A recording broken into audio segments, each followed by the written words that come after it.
Alhamdulillah, вассалату вассаламу аля расулиллах. Ассаламу алейкум ва рахматуллахи ва баракатух. Бүгінгі тақырыбымыз мына тілек дұғаға қатысты.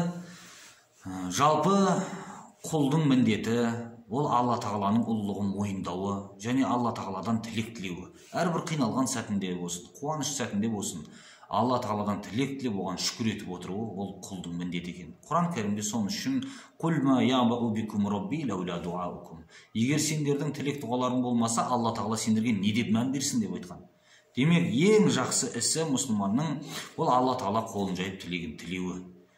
Кез келген жағдайда Алла тағаладан тілек тілейтін болса, бұл өзінің құлдық міндетін атқарып жатқанның бір белгісі екен. Пайғамбарымыз саллаллаху алейхи вассалам өзінің хадис шарифінде ад-дуау хуал ибада, дұға ол ғибадат деп айтқан. Демек, адам қолын жайып Алла тағаладан тілеген уақытында әрдайым өзінің құлдығын мойындауы, Алла тағаланың ұлылығын мойындап, ей Алла, сен құдайсың, мен құлмын деп өзіне өзі тілек тілеуі болып есептеледі екен. Мінекей сондықтан да бұл ғибадат деп аталғандығы. Енді көреміз, пайғамбарымыз саллаллаху алейхи вассалам өзінің хадис шарифінде білдіре кеткен бір жағдай бар.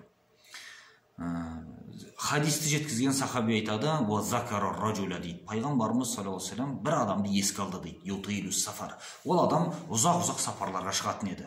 Ашқасы ағбар, үсті басы шаң, шашы ұйпа-түйпасы шыққан дейді. Яғни өз-өзіне қарай алмай жүрген бейшара адам екендігін баяндайды. Ямудду ядайхи иля-сама, екі қолын аспанға қарай көтеріп жатқан еді дейді. Сосын я рабби деп дұға жасайды. Бірақ матамуху харам, оның жегені харам еді. Машрабуху харам, оның ішкені харам еді. Малбасуху харам, оның кигені харам еді. Ва ғузия бил харам, және осы арам нәрселермен азықтанып жүрген еді. Фа анна юстаджабу лах, оның дұғасы қайдан қабыл болсын дейді. Осы хадисті түсіндірген уақытта атақты ғұлама Ибн Раджаб аль-Хамбали айтады. Пайғамбарымыз саллаллаху алейхи вассалам бұл адамды мысал берген уақытында оның тілек қабыл болатын жағдайлардың баршасын жасағандығы туралы айтады. Біріншісі ютилу сафар деді. Ютилу сафар деген ұзақ сапарға шығу деген, сапардағы адамның дұғасы қабыл болады. Ата-ананың дұғасы және зұлымдық көрген адамның дұғасы қабыл болады деп айтылған хадиске қарайтын болсақ, демек сапарда жүрген адамның дұғасы қабыл болады. Бірінші себебі айтылды дейді. Екіншісі ашқасы ағбар деді. Үсті басы шаң, шашы ұйпа-түйпасы шыққан, яғни өз-өзіне қарай алмай бейшара халдегі жүрген адам дейді.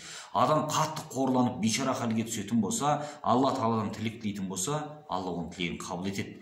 Тіпті екінші бір хадисте айтқан, кейбір адамдар бар, өзгелер оны менсінбейді, біреудің есігіне барса қуалап жіберетін адамдар бар, бірақ олар бір нәрсені ант етсе, Алла тағала оның антының өзін жоққа шығармайды, орындап береді деп айтқан. Демек не екен, шашы ұйпа-түйпа болып өз-өзіне қарай алмай жүрген адамның тілек дұғасы қабыл деген сөз. Үшіншісі, ямудду ядайхи иля-сама деген, екі қолын аспанға көтеріп дұға жасап жатыр дейді. Екі қолды дұға жасағанда, Құдайдан тілек тілеген уақытта екі қолын адамның жаюы деген сөз тілектің қабыл болуына себеп болатын тағы бір жағдай дейді. Яғни осы жерде біз жақшаның ішінде айта кетейік, Ибн Раджаб аль-Хамбали осы қол көтеруге байланысты мынандай жағдайларды айтады.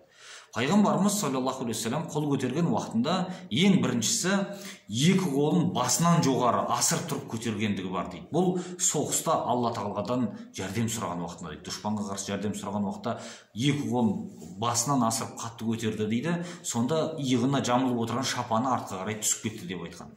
Ол одан кейін қолын қайтадан олай көтермеді деп айтады. Бұл бірінші түрі.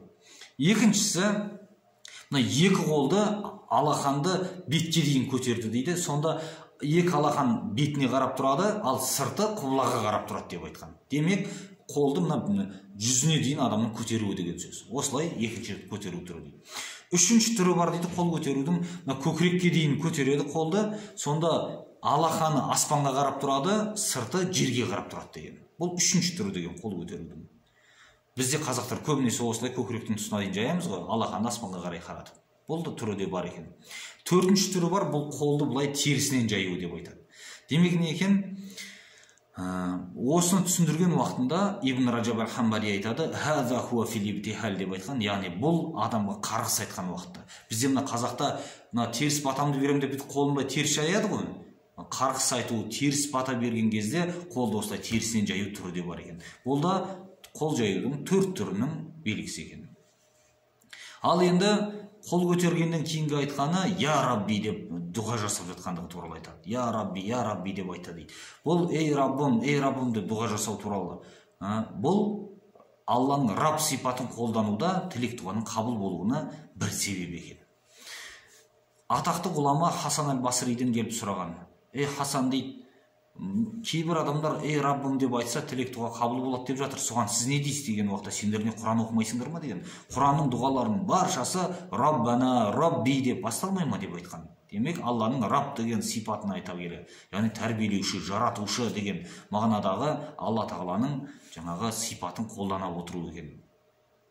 Ал енді осы қабыл болатын себептердің баршасын жасай отырып тілек дұға неге қабыл болмайды десе, жаңағы ішкені харам, жегені харам, кигені харам деді. Сол араммен күн өткізіп жүрген адамның тілегі қайдан қабыл болсын деп пайғамбарымыз саллаллаху алейхи ва саллям дұға туралы хадисін осылай бітірген еді.